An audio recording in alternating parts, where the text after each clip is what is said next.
Hello friends, this video on gravitation part 1 is brought to you by examfear.com.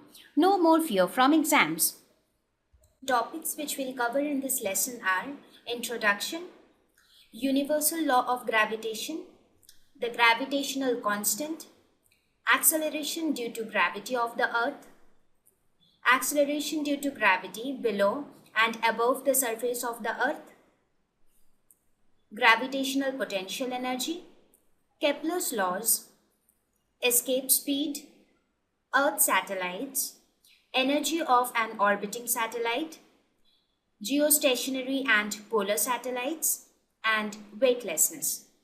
So let us start with what is gravitation.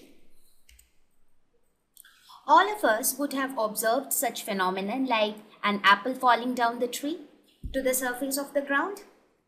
But there is a mystery behind what makes the apple fall to the ground. Similarly, you would have seen that when you throw a ball up, it comes back and falls in your hand. Similarly, in a rainy season, the raindrops, that is the water droplets, fall towards the ground. If you see in all these phenomena, there is some force which is responsible for the objects falling towards the surface of the earth. So these were the examples which we see around us in the terrestrial world.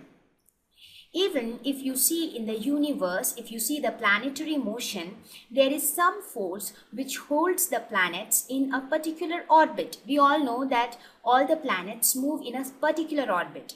So this specific orbit of the planets are also held by certain kind of forces. So gravitation is responsible for all such phenomena.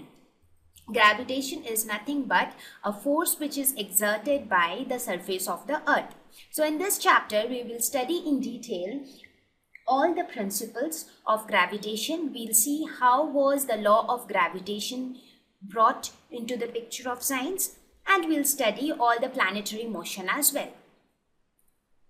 So let us go ahead and see what made the origin of gravitation. Introducing Newton's view towards gravitation. So Newton was the scientist who actually studied about gravitation. In fact, he was the one who thought about what is gravitation, and he defined the force of gravitation. So how did this idea click Newton? It once happened that Newton was having a cup of tea in his garden when he saw an apple falling down the tree to the ground. So Newton thought, what made this apple fall to the ground? He did lots of studies and investigations. He performed several experiments and finally concluded that there was a force which is exerted by the surface of the earth, because of which the apple gets attracted towards the surface of the earth and falls towards it. But then, when he performed so many experiments, he concluded that it was not only the surface of the earth which exerts force on an object. In the entire universe, all the objects exert a force on another object. That means all the objects in this universe attract every other object with a force. So this force was nothing but the force of gravitation. So this is how Newton deduced the idea of gravitation, and he defined the force of gravitation, which later came to be known as the famous universal law of gravitation. So we'll start this chapter with universal law of gravitation. So universal law of gravitation. What does this law states? See, if you see the name of the law, it is universal. That means it is true for everything. Something which is universal is something which is applicable to all the objects in this universe. So this law states that every body in the universe attracts every other body with a force which is directly proportional to the product of their masses and inversely proportional to the square of the distance between them. That means that any object which you see around us or which you can think of in this entire universe attracts every other body. So there is a force of attraction between any two bodies in this universe, and this force of attraction is directly proportional to the product of their masses. That means the product of the masses of the two bodies and it is inversely proportional to the square of the distance between them. What do you mean by directly proportional and inversely proportional? When I say directly proportional, I mean that if the product of the masses increases, the force will also increase.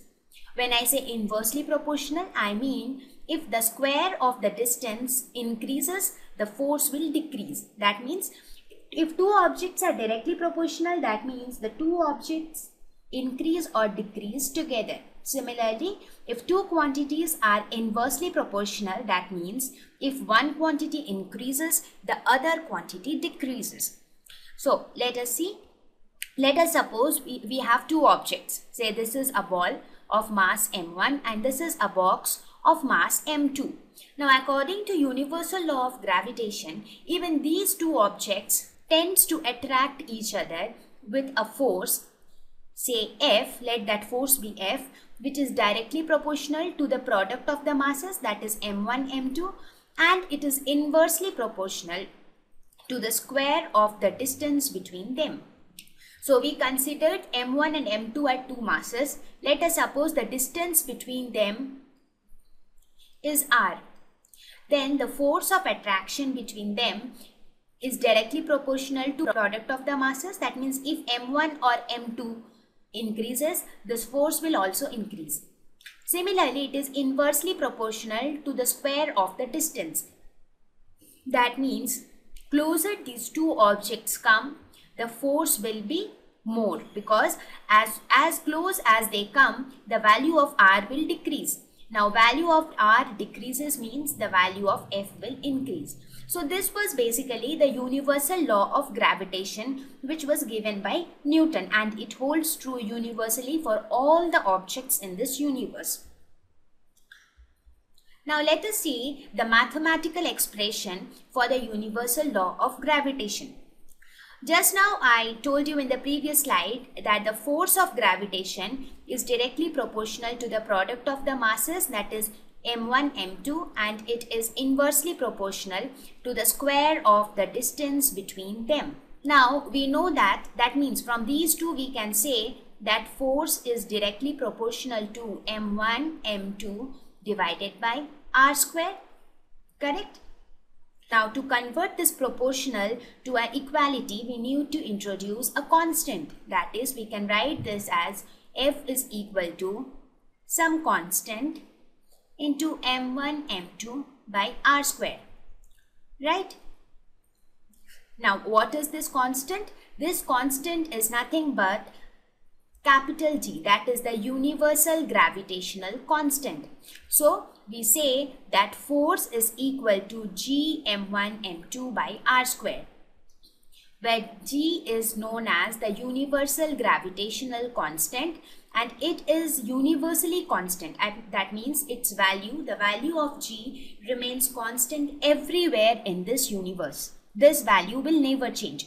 So this is basically the mathematical expression of the universal law of gravitation, where G is the universal gravitational constant, m1, m2 are the masses of the two bodies, and r is the distance between them, right? Now, thank you.